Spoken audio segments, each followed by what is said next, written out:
Eti we a Freemason obewu. And right now who abo Afenyo.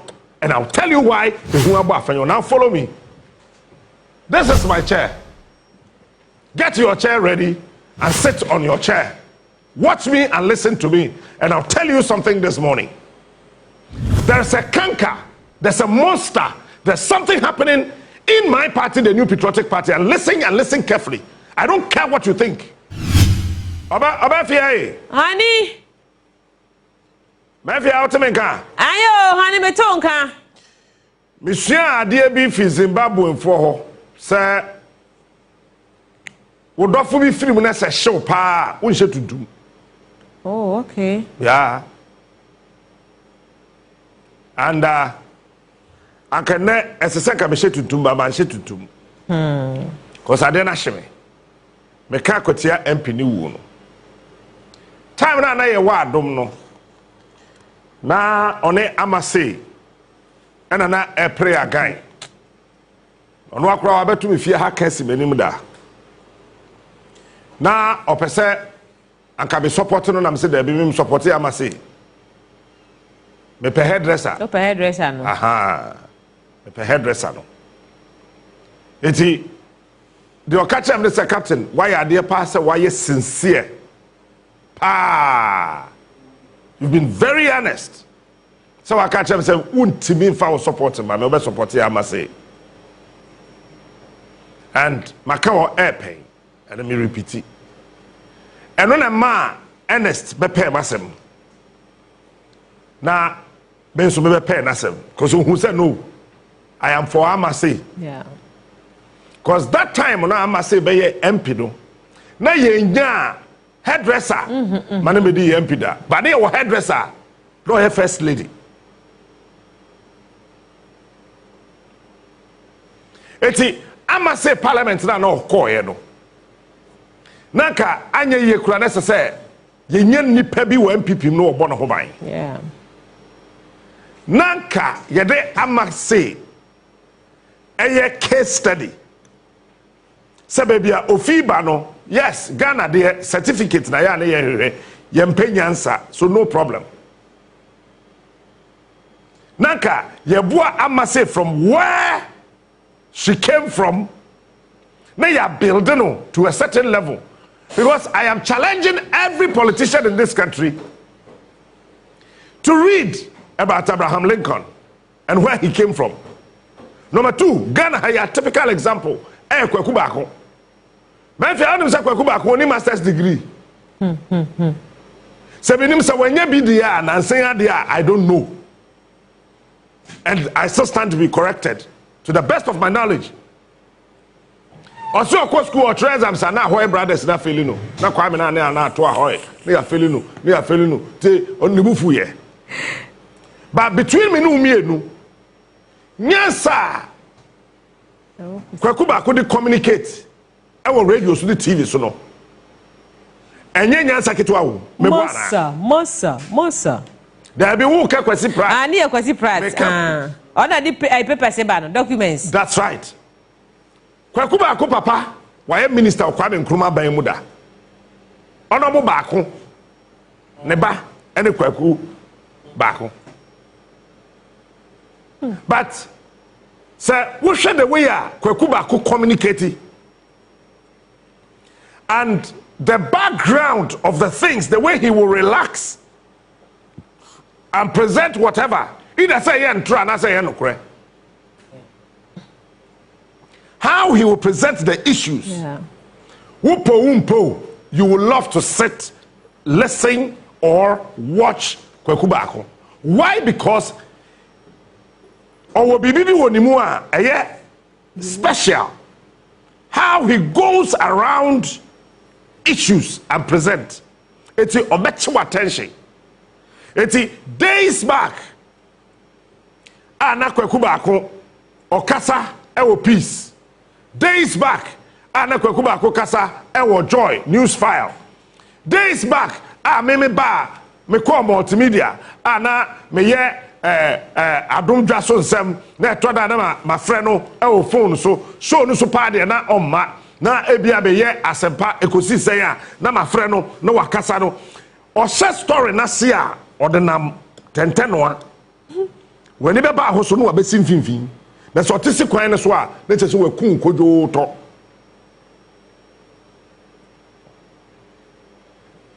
na kwaku we wiewu. So if you look at him as an individual, what you baby a ofiba na only certificate, but there are professors and PhD holders who teaches communication. Opa put them on TV. No, then I'm person I must say no need certificate. I must say had no certificate. But listen, Ghana higher way a Fiat TV see. Mon fa Fiat so. Hwe tira wa. Me wa. Hwe etira wa ya odete ho. E bia nipa o ye Fiat ya no pay odete TV so no. Oni degree. E nipa o ye first lady city o krom ha. Oni degree. Wo we botre na enkrofo ho afia wo TV so a na mo frɛ ne fia brochire na wuti ho na boy menya ne number nipa no te Worcester onya medru Ghana opedi pom boy afia tago oti waje ne number.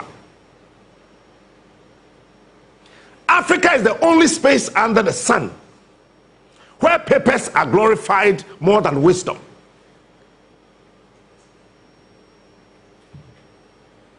We glorify papers more than wisdom. I am saying something. Why I want to my sentidimachi? So at the end of the day, yenya NPP for, and you see Empire say moi. And Kumi is a fantastic young man. If you don't know, I'm telling you, that guy maybe when she had that Akwatia MP do when she had that, eti wouldn't name the American and won't say that guy is a fantastic young guy.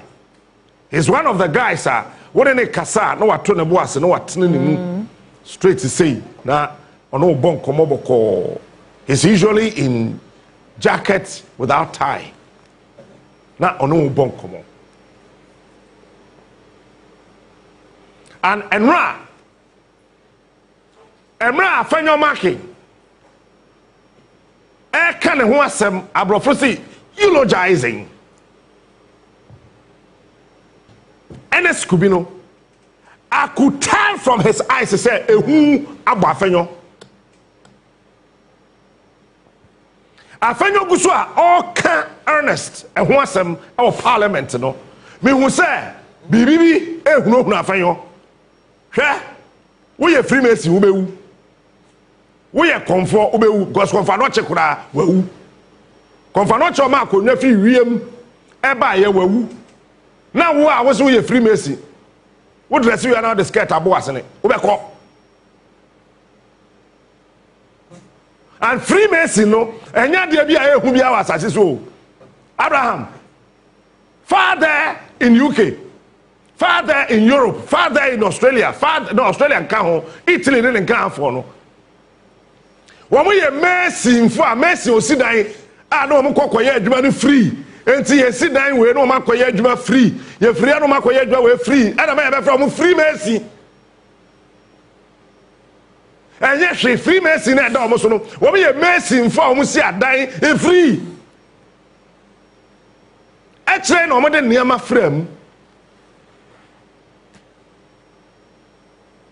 eti wo ye free mercy obewu enra na hu abo Afenyo, and I'll tell you why hu abo Afenyo. Now follow me.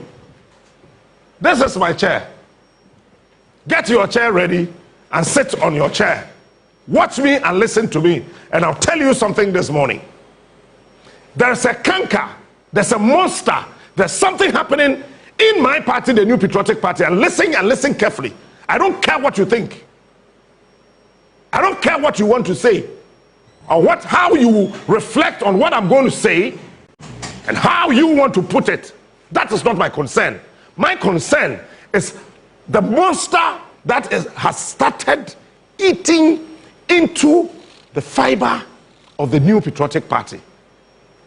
Yeah, to a but there's a trend which I started in 2023, right down to 2024.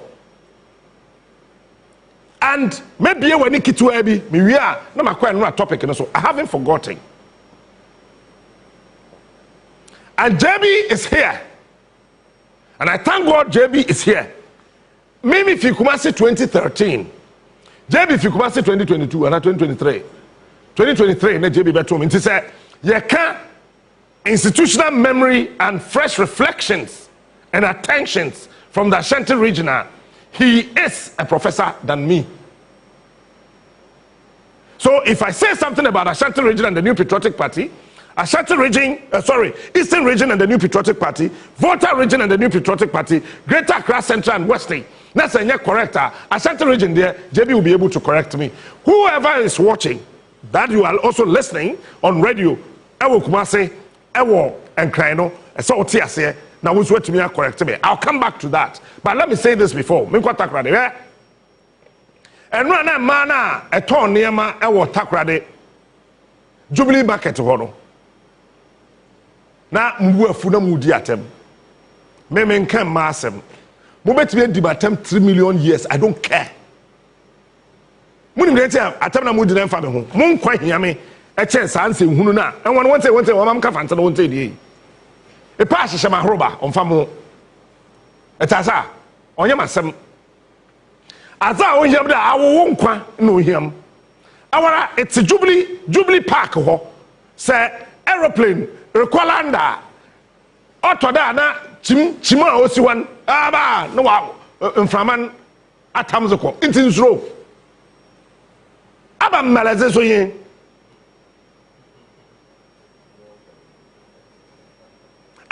It's one my work as a baby a tonazan say plane riba and a plane the sent for ma in from man plane engine no kukuru umbrella na was this is one and zama horo hoida no man krabunya baby mo baby mutafa about in Ghana for ediban oh here in China why food whoever follows food is a fool. Whosoever under the sun that follows food is a fool. Because Abraham said you Bible ma aduaninti ne penia odino ya fancy akwa na fancy akwa bi won na Bible nim Abraham bodi nai Esau woni ma na waka we live show bibia timisi omo fi UPS na buy omo techire ho Esau aduaninti he forgot himself. And nipa bia or de come ebo bra no or ejimifo. And to me, I will never negotiate when I'm hungry. Anytime I am a cabrofubi yentiase, a hungry man is an angry man. And to be accommodated no, nebuafu no nam. And to why accommodate na okwa table who akwa negotiation near before na adeko. Nyansa be na betimi aka. So whosoever understand that follows food is a fool. The only difference is the D and the L. F-O-O-D, F-O-O-L. Don't be a fool. Don't follow food. Ghana pede nipa te kwan ho. Ka be kun sister Africa or something like. And then I mean na me ma be de ka be kun. Eh? Kwabna chire da ko kreti ho no. Because of COVID. Yankasa yema lorry station. Emra ho. Mo the lorry station asakwa kan ho. GPRTU egu. Cooperative egu. Na nanoma hemfo watakra de. Jubilee Park asasra mo je ye no. Jeku 4 time. Ghana at 50. Raku brobe. Eje yesa yemfa ndwiri ho do. Na yemfa ho nya Ghana at 50. Jubilee Park no. Pacho okatra mo say the market. Some of your takradi ahemfo akamakwaje Jubilee Park asase no sa ban tibi mfa nya ade antia o ka so de be ye na kamaje masase. A very simple. Cause wo hwe nsase a aban enya ye for Jubilee Park na wantuaka ye de ma mo for free. Meboa. Rekobro beti ase. Wo ba busa no. Ono so kra me hu de ba ne Timoteo sa o support gay. Take a Tarzan say Sancro for sugar mommy ni sugar daddy. Kabi say Tarzan say Kataza, I mean, me have a man and I will your bano. Cabin who say we are said, you watch a chemical. Taza, me a bear man who your bano, so opening gates. Kataza come and sing what you are. People say, but people here see more. A papa na, who preach you a warrior with your first coach. Oh, come who said Taza. Some of you are saying we are seeing chemical. But that is on the lighter side. I'm on a serious topics this morning. It's more attack ready Jubilee Market one here. Ghana Armed Forces. A soldier for a war member complaining politics because of 2024, 2023. Useless politics indeed. Now one to me can soldier for no can no musro. Wa will be a one who can be a nyash. Wouldn't be any your transfer as soldier for no be one no attack ready na. So I'm your politics. But maybe a pilot, be a military pilot. May the helicopter need be form. May the aeroplane be bar. May the jet be bar. Between say baby a man one there can be trouble. Do you know why? And no man I can see it to say crows. Kwa they be vultures. Vulture kwa they. Vulture country here. Pete say anyone they. Say plane the bafom bebreya. These birds can cause bird injuries and that can cause a plane crash. And you are saying what? Say what to jump ho. Na sana, they don't quote Jubilee Park one. Na hina na what say to one day. I want attack radio boncheso. Meanwhile, you see a drama and then NDC regional minister not also. Why must also grab a careful? About me from my seven maso. And I was strategy, then I was strategy. Strategy in answer. Kwabna ochre da ko catch on say, see you man if you are unpopular. It's usro. But wait. Me na madima no aka asem no. Ada ba ko beti atofom. And now be see Jubilee Park no. You guys don't call me. Now, mama ko NPP asem no so. JB. Den tina kwakwa fa wa NPP mu na branch no kwa na ewu.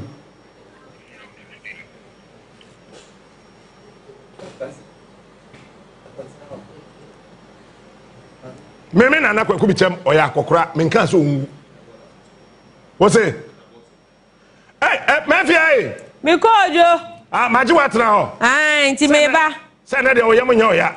David. And dey sorry bra. Meba. But that's it. Den tina nkwakora fo wa NPP omu.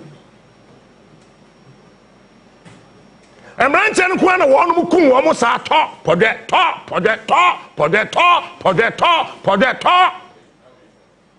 Men can say nipa bi na ekum wo. But the owu enra no onye CPP ni oye MPP ni. Hwe Jerry. Yet crime hasa. Men kai ebusuafo yawo. Abrante bi na odi Dr. Muhammadu Baomiachi. Ni your friend Kwabena Buadu. Now, Nyash, follow me. Me catch us and me pray. Huh? Nyash, Kwabena Buadu. Odi Baomiachi. Ni yadi ne ko sirem. Ye kwa campaign. Hotel na Kwabena Buadu koda no ma koda hoda. Ba dem nim room okoda e. But Woma Lodge was our hotel hoda. JB, anadwuma nasem. Yen kwate say light na ache Kwabena Buadu. Ha. Men kai Kwabena Buadu ma me yawo. Ne na busuafo yawo. Because I can me mami agi and me team me kwa me ka bibi ankasa by now. Agi etu mrika ekodu sablugu nantom. Komai. Kwabena Buadu ye say wakwa akoda hotel. Kwabena Buadu ye obi a wo first degree. Padi ni sabi. Abranche no na wa ben.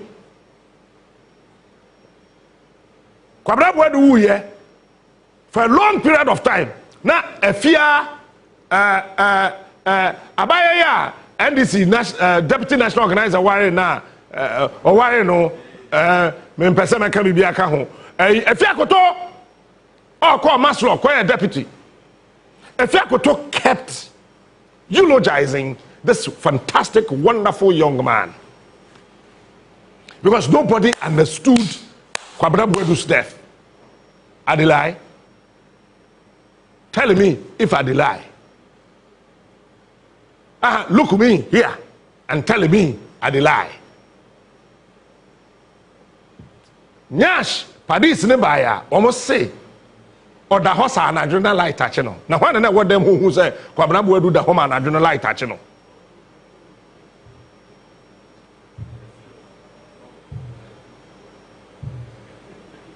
Something killed Kwabrabuedu, a very young guy in the New Patriotic Party, very promising. I knew from afar that Kwabra could become a member of parliament and then maybe a minister of state. The rest would have been history. But something in the party, this is how I would say it, killed Kwabrabuedu.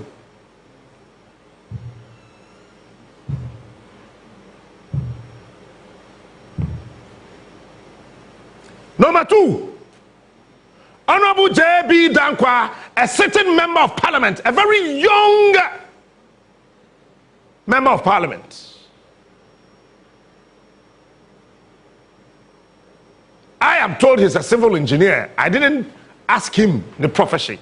Men share J.B. Dankwa and say, there no go school kosuada. But they be nimene say, na J.B. Dankwa wo company e Ghana ha. Nyash. Ejuma mo yen so mo yes civil engineering. Eti time Mahama AC Commander Sugar Factory na ono ne company and yes civil works e wo ho nyina. Let somebody come and tell me what I'm saying is not correct. There's another chair here. J.B. Dankwa, something killed him in the New Patriotic Party. J.B. Dankwa done them Ghana for a home member of parliament or done them. Adia chinya ye say akwa bi ye friend sexy dondon. Hey, ha, yeah, ye wo. Ye say akwa na ye friend sexy dondon. Sexy dondon wa fro wall. He tin you.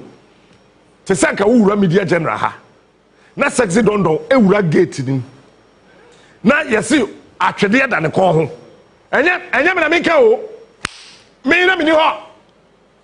We are using police report. Yesi sexy dondon oba no atwede da ne kon ho. Sexy dondon twe di atwede no e pass security. Such a tiny little boy. You see, he was able to tie both the hands and the legs of the security guard at Honorable J.B. Dankwa's residence. Apostle for bois me bois. And a J.B. Dankwa or done them. Watch this.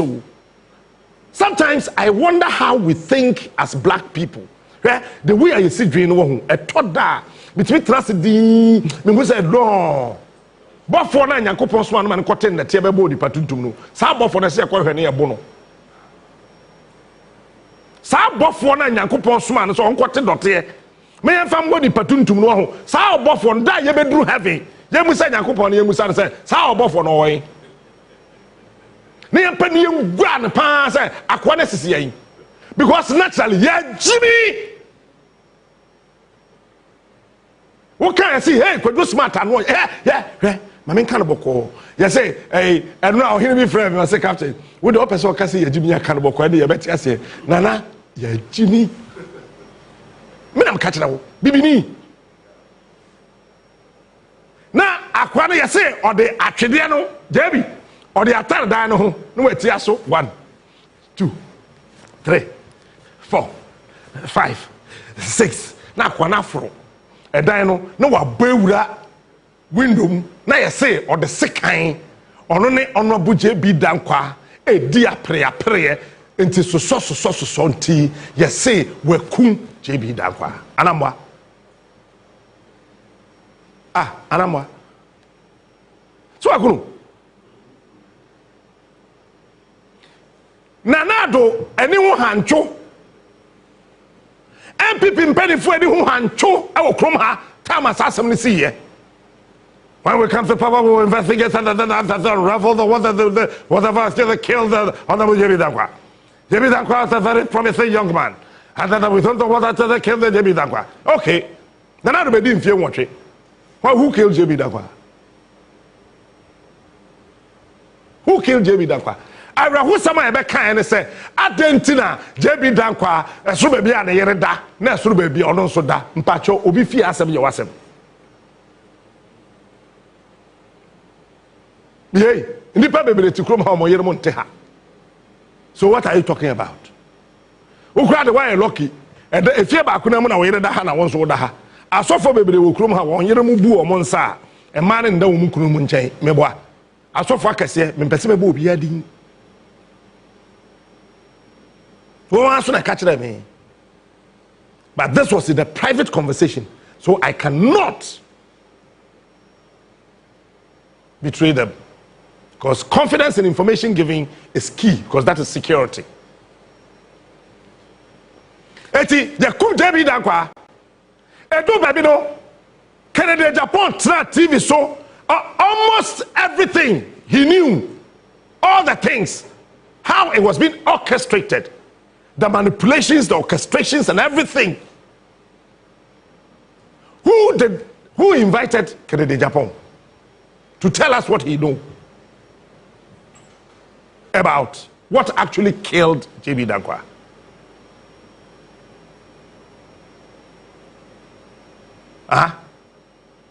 And then on my show, Ewadom, me and me Papa Kuma, send a woman me catch former Obuase NPP MP. Any me Papa Ejiri, me me aketu no. Aha, me Papa Kuma no. Osaso ware efie ka ho. Okay, eche obi sami amechiro mu.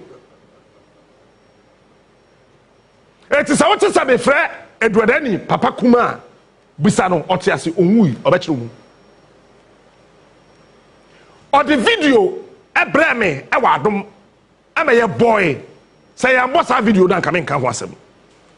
CCTV camera ɛkye yɛ se car na ɛyɛ bibi Ultima jebi mu na munim kam me han ka ntimi ni ka yɛ fɛ sɛ Nissan Ultima me han ka ntimi nim kam ti Nissan Ultima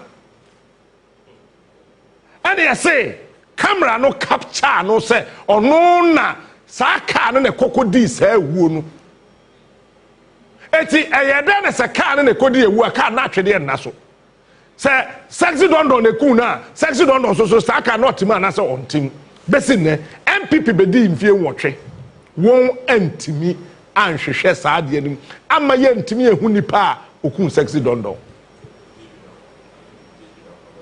JB Dankwa okun JB Dankwa. And then it got to another young man in the NPP who died mysteriously. At the end of the day, it was poisoning. Kumewu, former MCE and MP. What's it? Why? Captain Smart, the king of morning shows. Well, He is unique. Ejekum. From nowhere, Ejekum, from nowhere, very young man, Kumau, Baswa, Honorable Baswa, Wakwa NPP a year, Wakwa NPP party, Ke what be do yana ya, Padis Naman poison di, Yakunu. Dimeti. Me asemo obi asro Africa has obe ka kire bibini na me ka kire wo enu na ment to be honest with you I respect nipa bia me bu obi a ba me nsuro obi a wasase so e kwan me nsuro emre bia asem si your safmafo ni hackman ni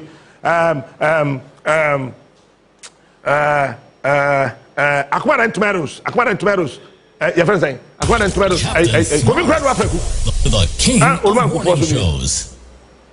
Come on, just Akwabi John and some of the Aquado John. Ben funny age. I don't know, Ketakati or ye, or no Robi how. As someone said it, say a person who has someone who said a city pa or back kind of plane said it, naturally Fiko no be any so than ho. It's NPP back 2017 no. Obi call Osafman for office. That time no Professor Dèath. And I want national security anes. Oyoba okoye adwuma kura o masolo kakra. Konya da je Osafman for trust ko di mi hu nkonkonsa sa. Osafman busan say na wo wonim captain cheye. It was na abaya bi oye secretary ho your friend Mary now offer me. Sister, I say Ulman Sebra. I'm cotton abaya no office o. Odi mi hu nkonkonsa. I say asem na ka kire me no. Ka kire.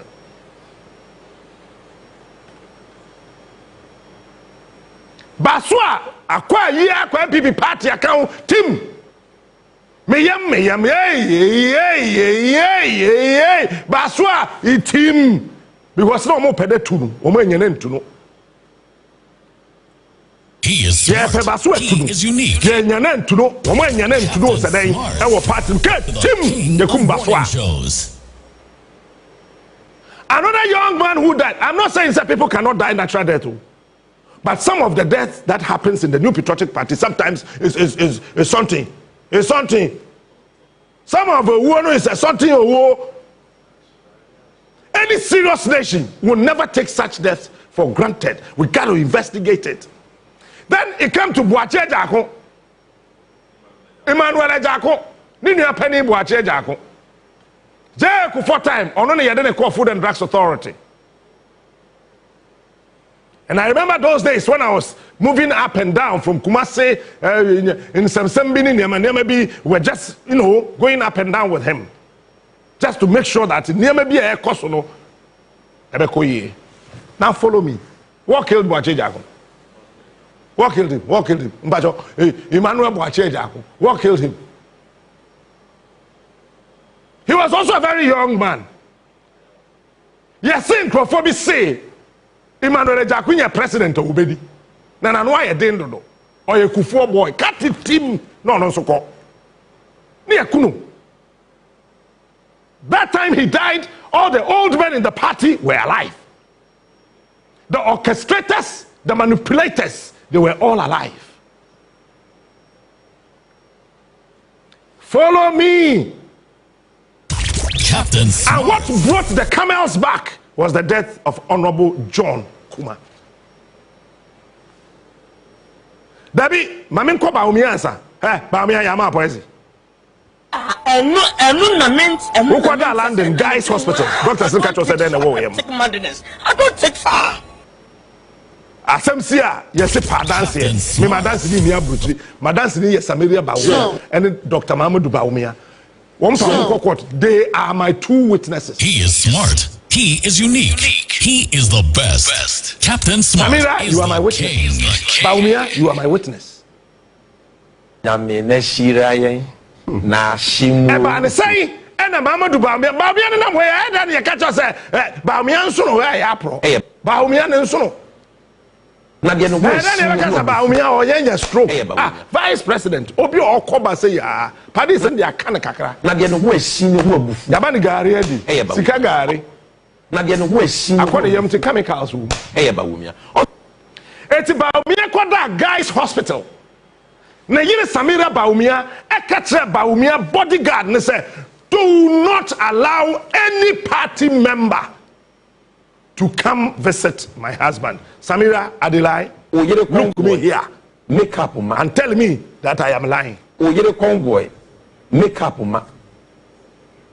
Because Samira Baumia got the wind of the whole thing that, hey, if I am not careful, may we do. Captain Smart, the king of morning shows. The good one, may we do. Eti, our Guys Hospital, ask me how did I get to know baby about me? I national security. Therefore, me the minimum part about me, that's only rumor. Say, what do we call that Guys Hospital? Remember what the mechi, no matter what call your, no much rumor about me, our Guys Hospital, our London. One of the most expensive hospitals in UK. The friend Guys Hospital. Who bet me I Google GUYS Guys Hospital. Yeah, dream, papa. Now, Baumia, Samira Baumia, Anu Anyadia, Kayatini Kuruse, it's all realize here, a two baby no, not the way about Baumia Nantiano, Nipantias. Therefore, me the Srem Bible. Catch on send them a pray, Yachi to Captain Smart, the king. I'm not about me and Nantua, baby. As I say, Professor Aquanum red wine. Oh, almost one day. Or Muslim. Yeah, dream, papa. And that is also of. A few one, you read about one who said no about me, I ain't to me, I'm finishing. You want to say, eh?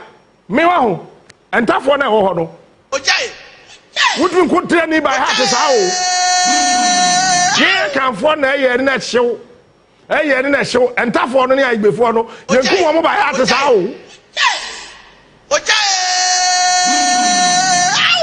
And to show Baumia, you won't say no, Padini, you can't want. Nuclear Mabos on the Bediachi. Yeah, dear. You're free, same. It's been Bedia and Linda. Okay, I say, oh. But I'm fat. Now, Baumia, so I can't say, okay. Saminya by NPP flag bearer, Nipa me penny a Jonkuma. Your bosom nobody with you. Mentor my dance for. So don't worry, number one. Number two, Baumia Nankasa. Number three, Samira Baumia. One me and son, I am a dancing. I was saying, I make him. Nanka Baumia pe Jonkuma. What I know, Musa, no, he's a young guy. I can't be Baumia, I want her a quine besi. Because some people know you might say a lie. Therefore, me the Srem Bible. It's John Kuma. Oni Chama to me. And a course him. A sunset Chama to me at 10 inti. On a drone be to Told I can't send stuff for Yankumo by Samaki Shrai Yehoa. El Ahenu Yehoa. Ain't tough for no. Ain't tough for no. Yankuye Rakadesh. There's a bit stressful. No catch us on a 10-year Undina town. You are, yeah, ba. Mini JB, yeah, but yeah, banta and ta, yeah, and tafo, and tafono. Yeah, dear. You're free, same. John Kuma, and you're on it. I want to win a deal. Confirm no. Told I, sir. John Kuma, and you're on it. I want to be. Told I, Anna, Eddie, to us, Afenyo. That's Adrian and one and wine. Samaki Shrai Yehoa. Mr. Shanoff, a black man is the most dangerous creation. Rakadesh. Who cooked that food? We were hearing the constituency organizer, women organizer, something organizer, something organizer, until we to me na nkasa guy na or the show no so no. Your friend say, me how he became a morning show host. But so our man Crawford credit and me obemambi. According to university no, or say a woman organizer be the dear and by moi. Ghana for mu sorry o. It is a woman organizer no dear and come at ma won to me. When any John Kuma no. Nti wawu. Waira. Chama won to me say onim no. Pacho. Girl no ya or dear and by no so ko yusu wo washroom or ko so. It is me to say na buy your teacher we ofi UPS buy me nim no wa ba me office na go so dem no ma we use me washroom I say somebody should tell me something say me to ma kwasra otumfo na go so dem I say ko use otumfo personal washroom I say Captain Smart. I don't know me bro for yes ne pa embassy way yeah the French Ghana bro embassy way Ghana for mu sorry o. Ghana for mu sorry o. John Kuma, a very young man. Yes, this time I want to be there. Offina on it. On Told I. What's on no? Enter. I want to move them. Told I, sir. John Kuma, Tim. Told I. Never. Some can't say John Kuma will do poison. Any brain may so. Any NPP before, but I said Uncle Someone said no, we could crack from Germany. Convoy. Make up, ma. And I told you guys that me, I spoke to John Kuma. Before many JB, so you call baby, call that information, Sanka. Many JB. When time MP before who said no, Captain Smart could tell Germany in Kratano. But report now, abrofo no ye no. Na yire wo copy. Na yire yam dance ni. So wo copy. O yere convoy make up. Get him. Na ye kum Jonkuma. Ye be see me. When him say Jonkuma ho ye che me 3 times. Wey. Bibini ow. And then you say, why not you say Akwatia on the party? I say you say NTB da no. Kofi Jumamwa. Jonkuma ho me te Pentecost I saw them. My year worship awie. Na you say me kwa bonten wa national security ni police. Kwesi ada. Na ya che me. Wey. Na who do birthday na ya che Kofi Jumamwa say dey. E ma peni no. Ko butu ye so. Wo di Ghana sika ye be che wo tama. E ma peni no. Ma peni no ankasa wa ho. Then Tim na yakum Jonkuma. Wo mu ye Jonkuma no. Smart. And on be say call Honorable Apiakubi. Sure. Another Besirwa, yes, no. Meboa. Bibini ow. Honorable Apiakubi, me yamo. Doctor bi owo ya kwe. Me, answer na me cancer no ho. Na me wo info. He is smart. Me nya yes, me nya social media. Show presenter. Sure. That is why I keep telling you, me, I am 100 years ahead of my colleague morning show presenters. Captain Smart, the king of morning shows. Honorable Apiakubi akwa Honorable Basua eye ono so yakufo boy na poison na su Man that talk banku ho no. na huja fuyam Captain Smart, the king of morning shows. and the ono akra be confirm say asem bia me kan ye bia no no kre na ye kum no. I remember very well time na ye NPP prime minister J Kufu Anna until he had the confirmation from us say Apiakubi anwene answer okwakoda. Why? It's a do baby no na NPP ni bi oye J Kufu asini bia no wanye kefra ye bekum. Captain Smart, the king of morning shows. Do you know what I went through? Everything that happened to me was because me a Kufu boy. And this one, nothing under the sun would ever stop me from being Kufu boy. I love Kufu, I honor Kufu, I worship Kufu, and I will not stop this. Because Kufu is Kufu. What you say, won't you say, me, I sleep Kufu, I wake Kufu, I drink Kufu, I eat Kufu, I honor Kufu, and I will worship Kufu on earth. Captain Smart, Me pe Kufu. Na oti na ndonka. We Kwame Nkrumah ni Kufu to nche ya. Obi anim. Me ne Kwame asem de. And the wa we ya we. Na ma mo ni nkra. Sanye ya kwe Dr. Thompson. Wani. Anka Honorable Apiakubi omkun no. Apiakubi nkrofo na say ya man poison manadi. Wanwu. Now the other man Apiakubi 15 minutes he got to go. Wani. 15 minutes. Oh. Me yes, I saw no more details. But we have more details. Because Empania na doctor they will war Honorable Apiakubi no. E duro no me hu here. So I can tell you the kind of poison that was given to Apiakubi.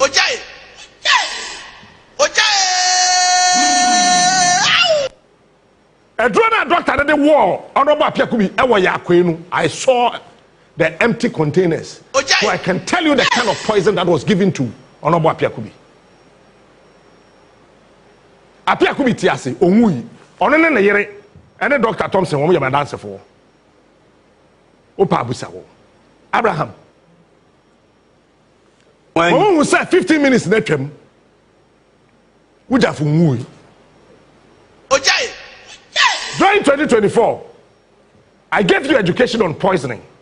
But let me tell you this again. There are 5 types of poisoning. When you have the next 1 minute. Now when I walk on. And here number 1, poison number 1. But me mooding because nipa boni was assassin so. And untina tetepa no say ohene ye de aduane besi danim a ohene bia wo kra ohene bia wo kraman na ya tibia to fom se kraman di aduane no na semadunum no wu ya anso ohene na di but eneno denchem bra your first denchem brabo se den eno no de aya na che but the no chemicals about eto yamani team eti wunima bra so ba politician we young man we NPP man compare anti-poison show bottom woko NPP ye bia na ma nsuo na ye ma waduane dipe no wa me na to so tem won be kun me na me ka kire wo pa gidi wo pa jai. I know the nonsense I am talking about. Huh? Tie sir woko NPP ye woko NPP party a wa wo da John Kuma wu ye na general secretary defense akunta Justin Kodia any nana bi mu koye wo nana bi wo NPP ni Justin Kodia o ye general secretary man kwa kodu John Kuma fie ni ya ba mu so why na suro what are you afraid? I don't take shot. Do you know why? They knew now omunim say poisoning and they come John Kuma, so they were even afraid. So until John Kuma wu ye na yi ase aduane na nipa ntimi ni cabinet meeting do baby uma ba omi ensu ase I am fine. Meboa na ba omi ensu so ba ensu NPP for cabinet meeting join another style. They were afraid to drink water, common water. They were afraid because if you are a young man and you are not careful, they will kill you. I said we will be a so Captain Smart, the king of shows. Honorable Apiakubi. Abraham. Otewasa na ya catch and say doctor, your friend doctor na catch and say yeah, the helicopter fin crying. Honorable Apiakubi. That material moment or tear yase, where DBB, Wakofie, Yam Yana, were driving a car, or Koyakwe, Yakwashan Yam, and one a tay, one who ye, send a Yam Yan, for helicopter fin crying. I am officer Yam Kwala Kuma. Anna, doctor, the catcher, and the Iran say, madam, let me tell you something. So, Wukunum Kwa. Helicopter na airban. Emma Wukunum them.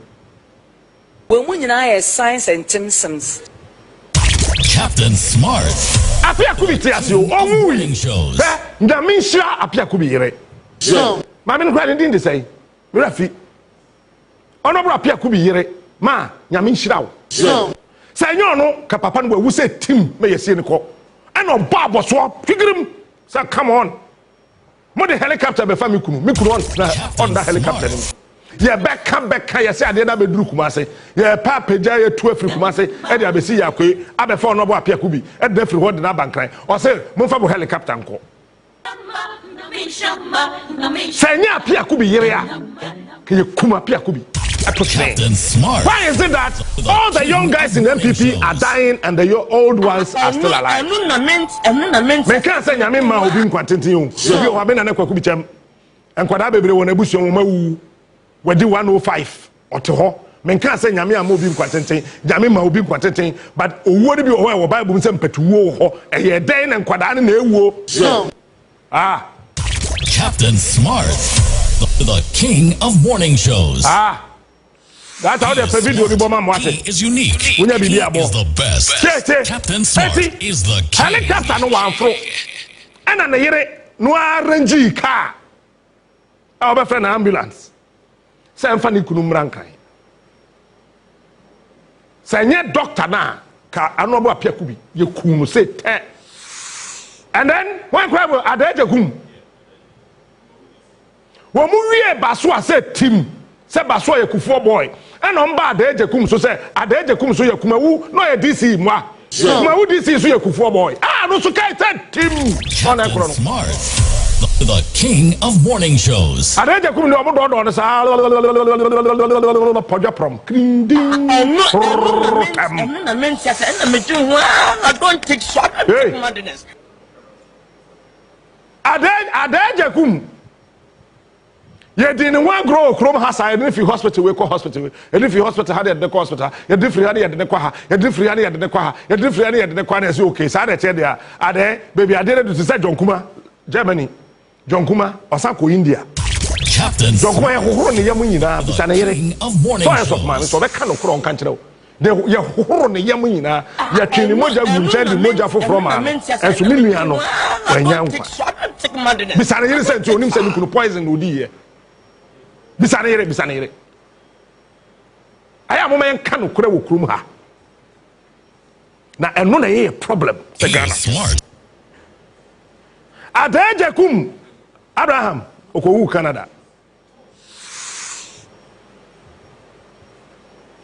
Afenyo, let me take you far into history. What killed Kojo Banredu? What killed Kojo Banredu? Israel. What killed Kojo Banredu? Captain Smart, the king yes, of morning shows. A promising young guy. You see, hey, one shot Jayku for best sponsor. No, Jayku for best sponsor. Why?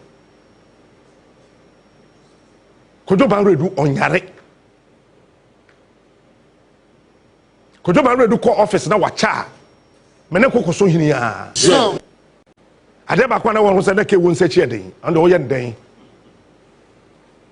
Kojo sika ye ni data Kojo Banredu sika ye ni obu akura enu na me call by election say Ogumwa East teacher ni bi da winning election no by NPP me refidi no e comedy ye na ye kono sika wo Kojo botom Unu ade oye no wato eburu ni nkate e na ono wa hye nika na otefom na owe eburu ni nkate na obede na okobisa na jollof finance minister owe eburu ni nkate yin en tefom Kojo sika de ndi the only Kojo abede me wo fa no sika ye ni o ase kanda pa de sechi din no eche mo ni o bibini ye ni pa o bibini ni what killed Kojo Banredu? Someone should tell me.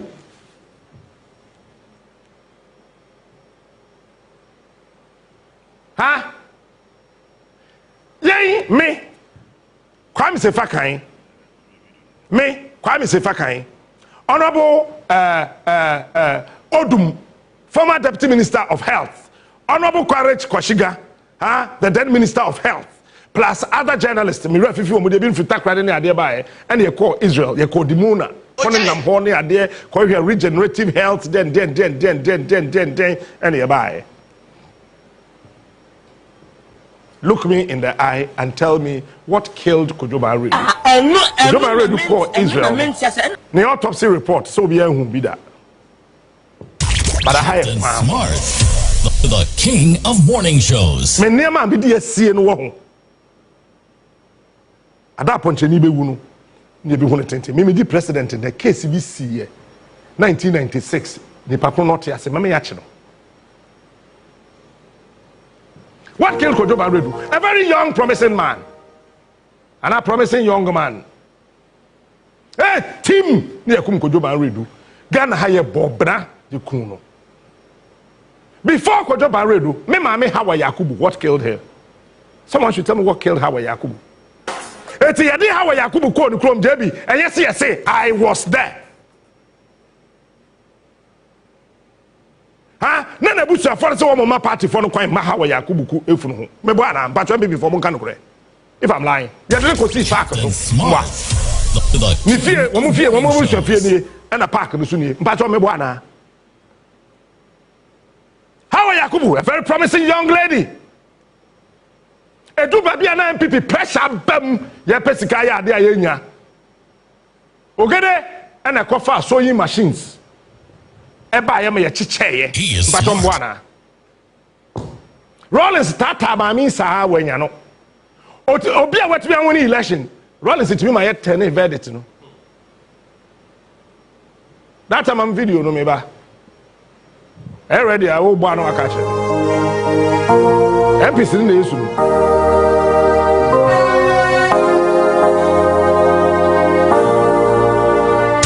Captain Smart, the king of morning shows. Yeah.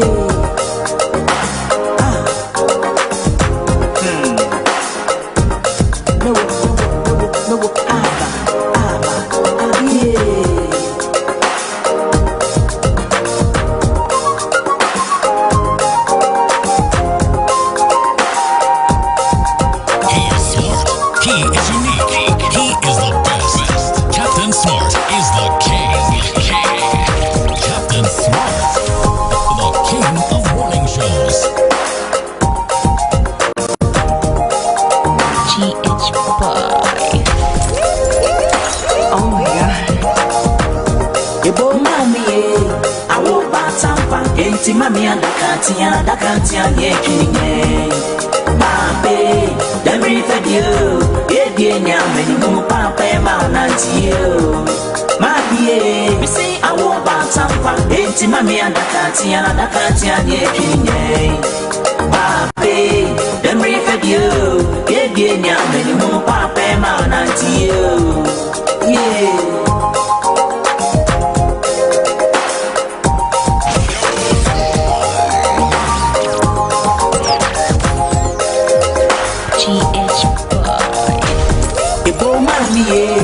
I will bounce up, never say near. Now, this I am so no woman panta, you're a friend with me, mammy. We name so many young. I want to jay, or may young when I'm pa, mammy. Missing rain, so when you want to drink, now who won't find it, not for any more, mammy. Who I am. Sama biyan kona kame kwa kujawu Wamushe misi mofrey Yaye mobo Yepe swedi ya rewa ya mobosa Misi mami ya dakati ya yekinye Yeah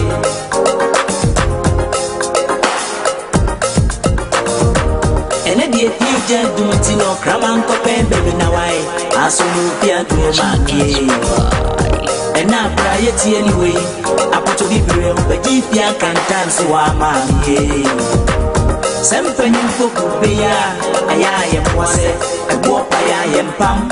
Yam pam, danke pam, pam, Kamikana and Tam, Cassia, I am passing, come pam, you know. Make say, Obi a young guy, I want to be woo. Me met me Uchina. Debbie, I catch me. I am the Biam example because we be Nibia's rule, and so you're having a Pesseco.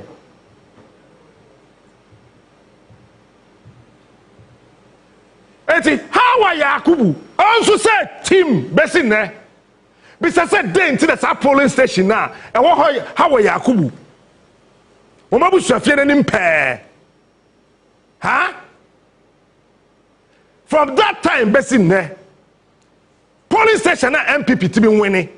From that time, Bessin there, NPP winning our polling station bill. To an extent about me zero. Meboa. No, me bois na. Aya Ghana for sro no kure. Eno ni ade ha me wo mamu ha. Wo ka no kure ya se ye wu mu ade. And then the way they say no, me kwadwo smart. Me ka no kure na kire wo pa me. Me fa wo hu. Sister brother. He is smart. He is unique. But I'm a different person. But open once I'm the microphone way at Taramatadi moi. Hey, we are wine, like the person catch it. But I'm a puria. I am in person a casampo. Sanamte. Eti, why is it that all the young guys in the New Patriotic Party are dying and the old guys are still alive? And I've told you, I'm not saying say we are kokora woo no. Because when I could be 105.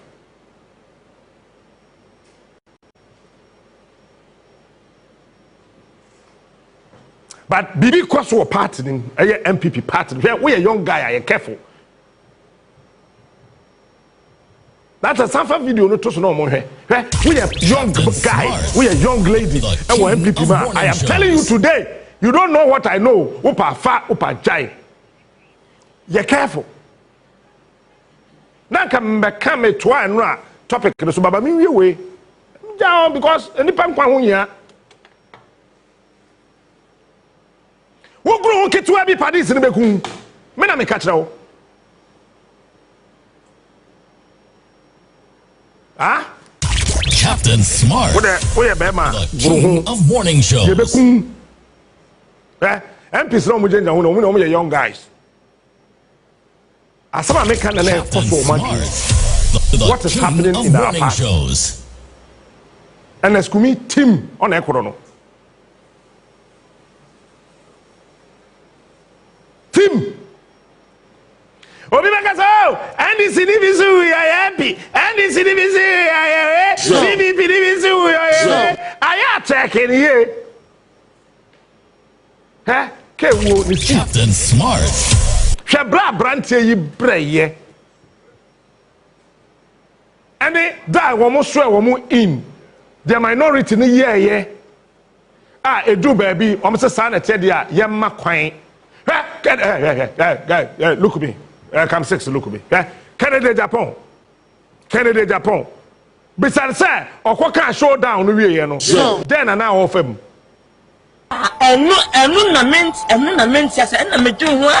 don't take short, I take madness. I don't take far. I don't take come look at me, look at me. Canada, Japan. Besides, they know of him.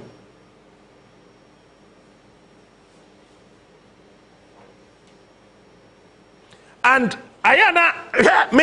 I believe in natural disaster, but I believe in other disasters.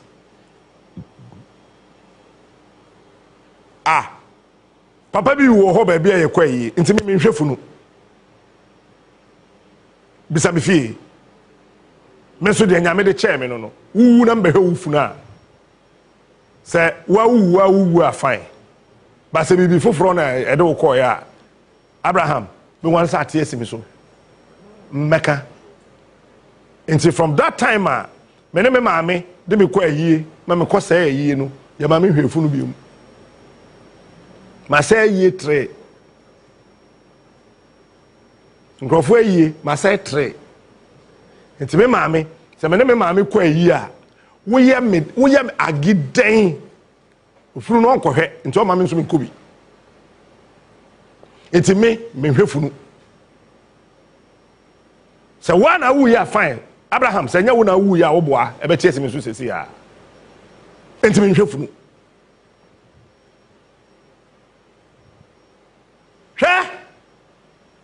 who ye NPP ni na we a young man na ye careful ye beku wo pa gidi wo pa jai because anhwa foforo be san to aso say we any accident na ka say car na de na kobo ho. How can you tell me say they be titiri ampa yes chest pain team na yen ye be sori betra radiation we hwe light e wo ha ye giram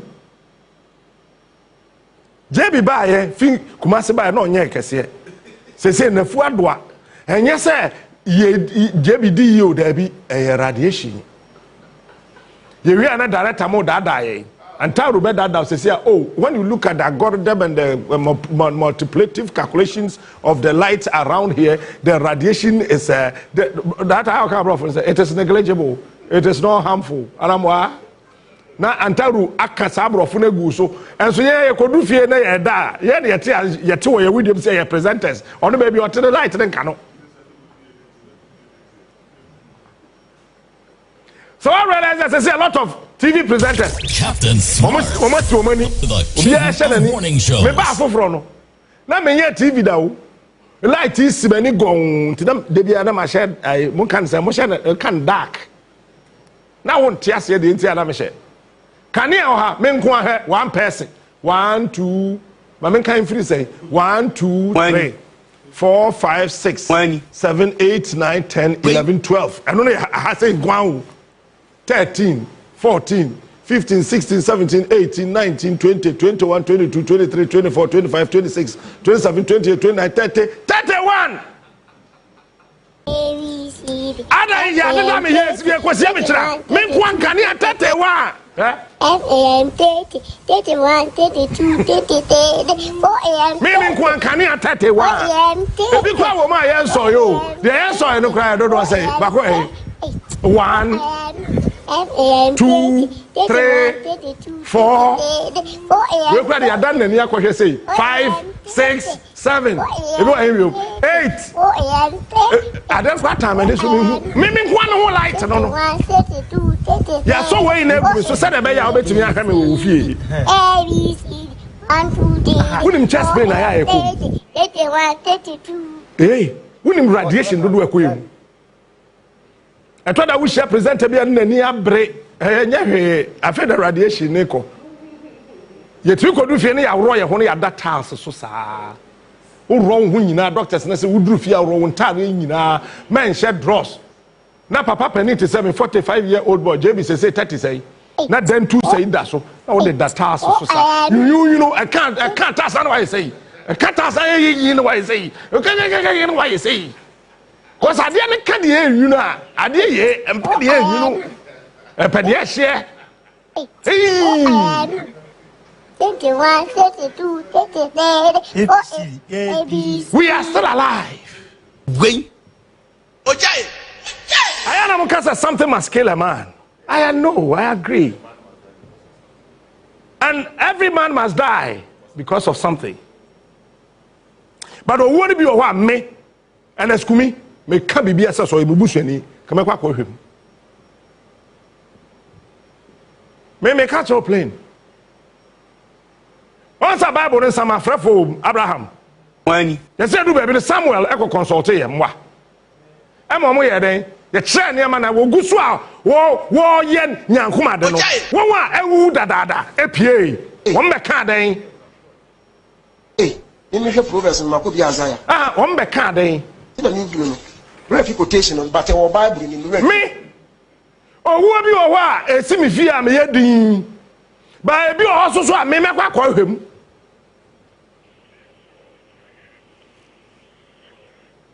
Refi quotation, but our Bible in the Refi. Refi quotation, but our Bible in the Refi. So, to what do you or Saul or Bible more? Refi quotation, but our Bible in the Refi. Oh, in a Saul, But over Acts of Apostles, I didn't want to correct it. Yes, Papa, be your Bible, my friend Saul. When Oshia Nyanko Pono, Oshia Yesu, no, and I yes, son, the dean, your friend Paul. It's not true. It's a lie. Hey, Saul, the first name is Saul, the second name is Paul. It's your friend Saul Paul. Your friend Saul, yes, son, the dean, a Paul. I saw for no more bomb, Munjai, no being class that is your Bible. Your friend Saul Paul. Paul, the dean, now Saul, no, what Bible, no, Old Testament, now, no, your hen, no, womb.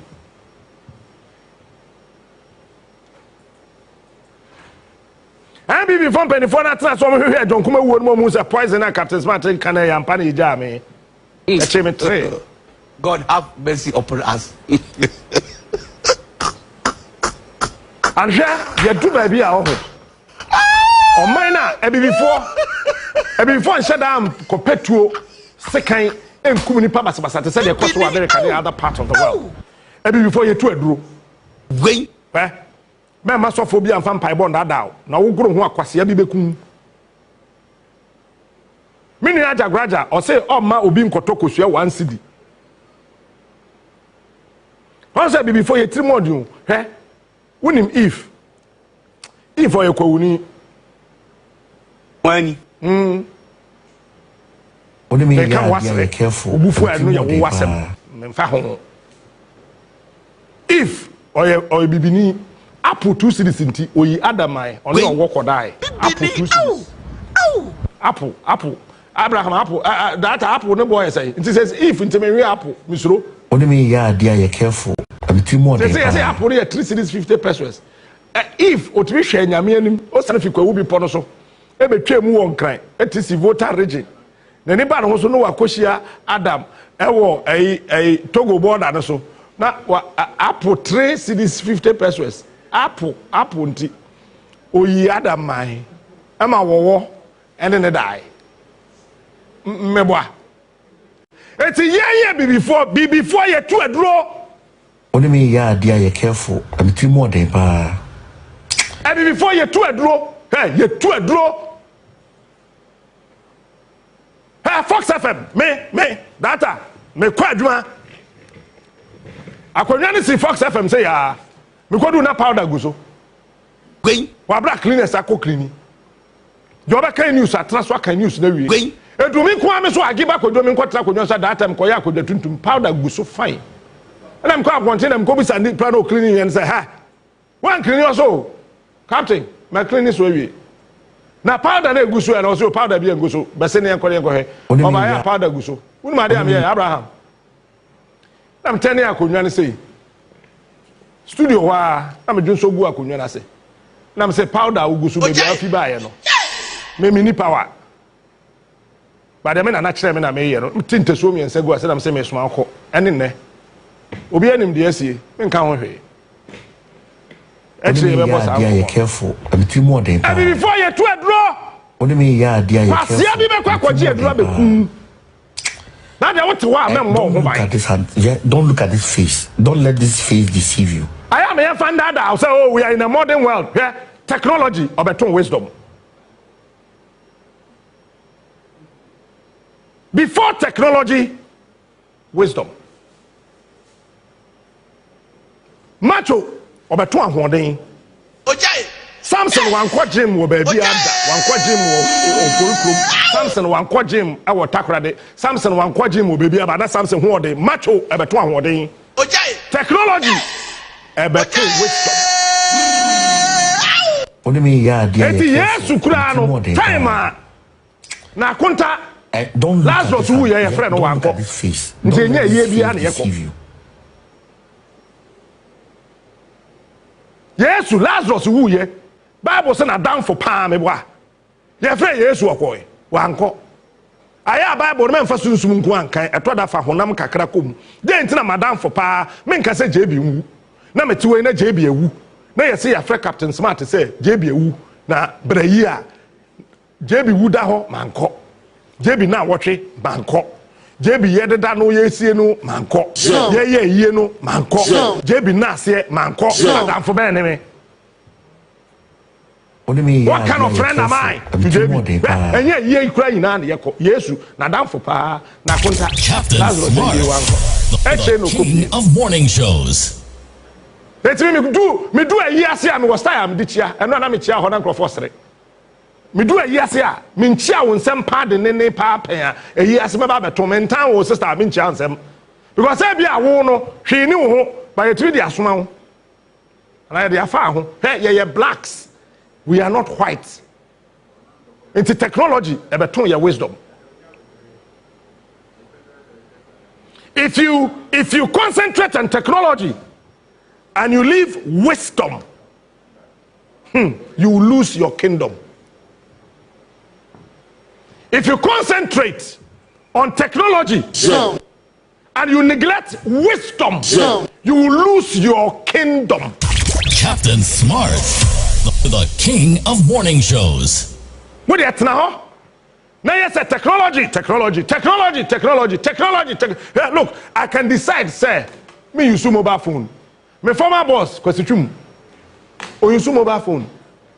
Say ya me to I can decide that and me mfa call president na be through Akufo na be through Kufo na be through me pa me use technology you can't do anything to me because me phone and your com center ayo mi sabe na customer first I want papa me phone na communication center I don't take short I take madness I don't take far I don't take so far me phone na com center and people think say you dey yenti what from Manfanti so what.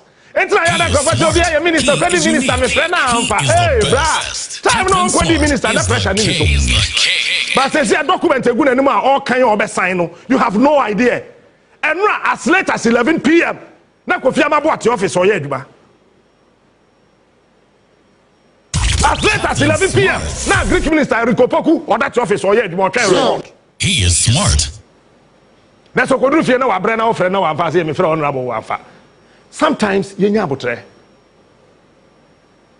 things people go through and so with me for call you got no idea. I'm saying yeah before you to a draw a two comfortable region took you the Captain Smart, so be treat truck no kuta brantan na oba onwene kina be twitwa wo be kun wo hu professor watwe sekan eti abonten etwitwa obi da e ma kwase ankun na kwase akum yansani a Captain Smart, the king of morning shows. What origins took wo ho Who ko Togo voodoo e wo ho ye de beku. Captain Smart, the king of morning shows. When you try technology. When you concentrate on technology and you neglect wisdom, you will lose your kingdom. Technology.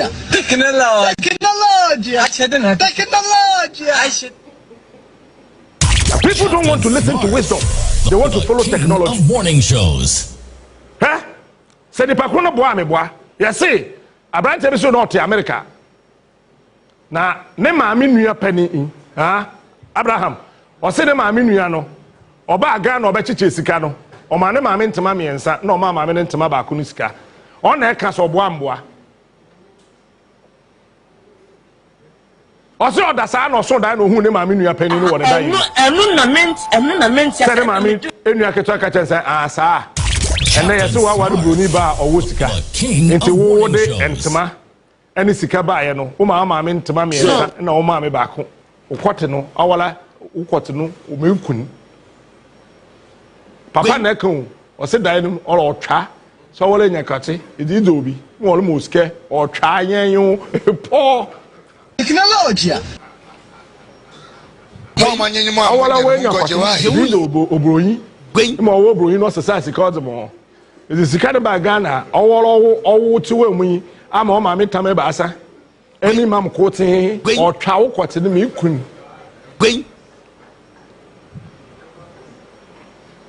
akwani se ara mo so da osa ahomache so no so de eya ni na akoye sipo o se ewiase wo ye be ma na odi 50 ekwa aya me ha ho da ho aye ne sipo me ye wan kakra bi ne wajai ne wada anya obewu akoma bete be ma na mo di 50 ekwa mo ntie mi Wunya drone no ma da ayeya na sipol ma goalkeepers din huri ntina so ma ye wan wo ye kakra bi ka ho ada wakoda na wadwe yo asa wote se na na kwame ene jebi ene me enti kekrikitu wote wasa na wakoma te ojai mudi mo ya kana mo sere jebi data papa ne se ahoma kire ode se kana de ya de ya atwe akohyem aye kete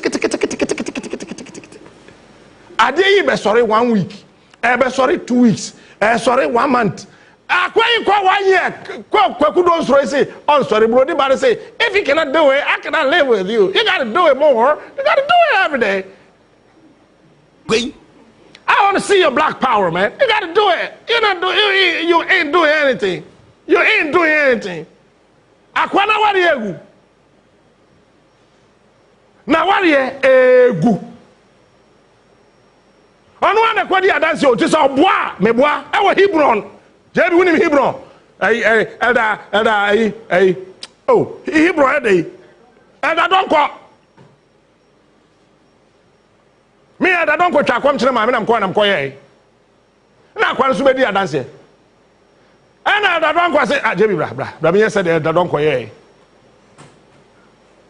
tie hwe ye bibifo wa ma wani anda ho One born home by Obi Bekun, and I don't want to say.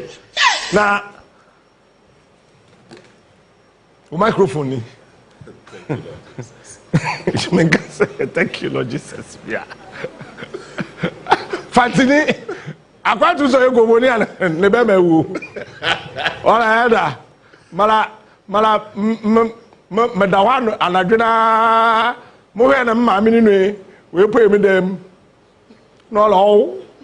Owo na ababochi enyeske wala wenya kwati di dobroyin nto owo enyeske de zaba atota me baasa ama ma me baasa me imam ko ma me so aye kan yese ono wa woda o nti se wo anwo wunu ba ne baba na wa ba ntema ba ko ni sika o se wa ma ne ma me miensa ono wa ma no one nto wala wo kwati ni ikun Enti na don ko so gina che no de say hwe akoya ya ase teta enti am steady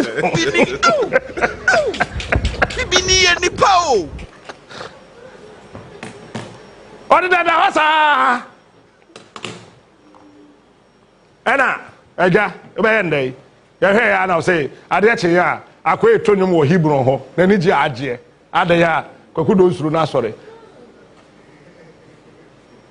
ye bibifo won't mean kwa America nko hu say obi yesra ha e de aduane asisi kwanchen wa hu bi America bonte da wa hu bi London wa hu bi Europe ba bi da se yesi yi sraka etuba kwa na eto anim kosua na esi akwantimfi wa hu bi da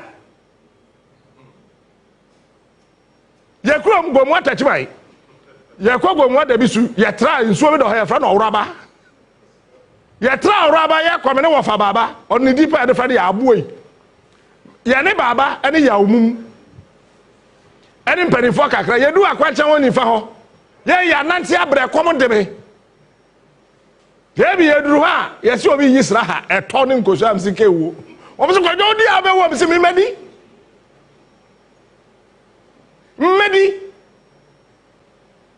ana me fa nwura mo na mkwati nyanya na mde nyanya ne share me dross num ame posa nyanya ne bi share me dodom na mkwatena eto na ne kosoro katikew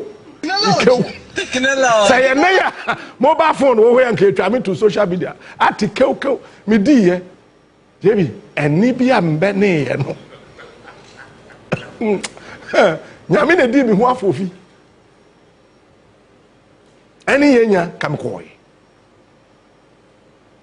he bibiri mu pe eni yetimi to sofo aduro mani nya no mwa sofo enti abusu he solution ye mienu sa obesom nyame a so ne ye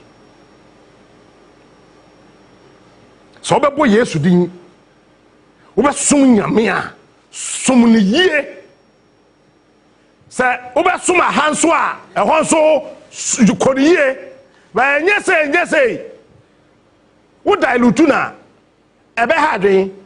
In Christianity there are no altars. There's only one altar. That is the power of the resurrection of Christ Jesus. That is the only altar. All the altars but now altar so for sika kwato altar so enye ohui.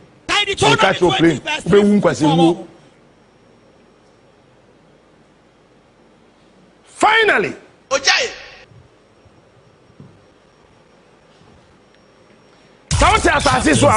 now you're gone in here. I have a home by. I have a home by. Say, minimum be out there. A homa send a call kwasha konfo. Na obi atiem e wa chichichira body di no yi ahoma na free the corner say na den na kame koye onim fo se nkokokum ne ho bibia fine enu na ment ya se na meju technology ube one say yeah te say ta and if you say who story na wo bompaya yeja wosoro wudi ho nte wahende mra yenya wapede wosoro said ye wapede wasase so said ye wosoro me dada di bande na fa ye mfom so ocheyen na ba ko bi wo ho o said ye fi musuom emusuo na ho no ka say emusuo be ya eduabo wom obi be bodua ebenyan so woni ma me ka so clean ye free musuom je bi dey na to aso me refi o afada me refi kan je bi afena o ko Google la afada je bi Google la data je bi Google la afada o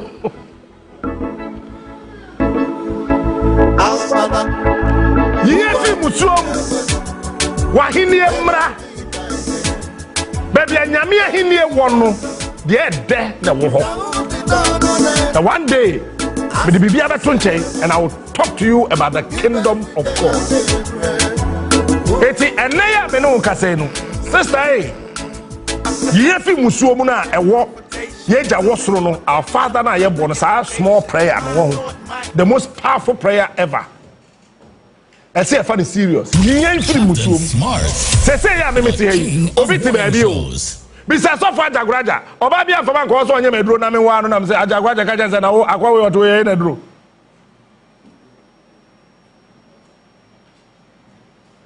Bisa Makwata ni pado do akwa confess to him. Me yard. Only me yard dear you careful. Me near draw me nation. I mean what you now say, Eurade. Don't look at this. Don't look at this face. Don't let this face deceive you. You may free musuo. Only me yard dear you careful. I'm too more. Because they say what do you say would be? Obi adrian say wo be channel into all country go so. Only me yard dear you careful. Then obi when obi ton ade. Otumi ko je dro kakra. Obi dro dwom ho na opete bibi. Captain Smart. What do you say? Of morning shows. We are blacks. Yeah, before. Only me yard dear you careful. Ewo ho. So wonom paracetamol say wuti ye wo ya. Me ebi amenu ma bibiduro. Ebesa meti yare. Ebesa nsam yam yare. Ti so bi ka cho say wonom ma bibiduro ba ko a ese yare bebre ya memfi saa nipa no. Because ebibifo ankasa na ye complex people. Nti ye duro kura so ye complex. Mema kwase yankun. We all believe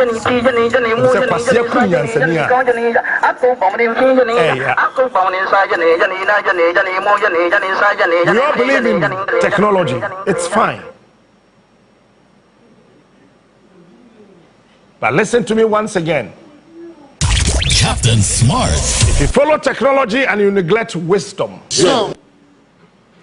you will lose your kingdom. Technology. It's about time as people we sit down, decide, and agree on some of the problems and some of the things happening around us. And say no. Captain this time Smart, we're looking for morning shows. Ya nyane saa oho. Ya ni beba ye ho so no na meti medi 80 na medi 90. Ne ye wuko. Na afei ye manso aba inherit no mo so edi 90 edi 80. You have just 1 minute remaining. Ye hwe ye ho ye. But so NPP mu na we a young guy, we a young girl, we a young man. You're careful. As they say, we a Muslimia, ye. So be kwa kuburu nsamo so ko die edura na ya wo di adini ye. Na me na kwa amudum. Osifi wo ka musi na nsesa ka wo ho. Na wo fa nsesa na ma no. Na ntema na efra no obobo. Na Abraham or the two sisters into man so bua wo car no technology ba car nko. Ya friend kwa mudum. Our father. Oni obi ane na ni efra. Go mo tachi na light ni ho. Okota efia na adwo. Our father. Esa so ye tunkun. Na nice so nwura mu da. Enso mo we ni toti efi mu da. Go mo tachi na ko bisa ya friend kwa mudum. Our giddies. Our giddies. Ono na kom de no na ya loko ne pono wo be ko ne dem ho no na wadi fufuo ne nkwan abenkwan no wo silver nim si ho wo bisan se na nana eziban ko fa fi hin olo twa anyenyo nyimbe bi ofi ba mami our father who art in heaven eti bibi wo wiase name mo bi andada orange ya kwa ba mami fasa so won so asene ye de fa ba wo so bra wo ye fasa so nkra to no our giddies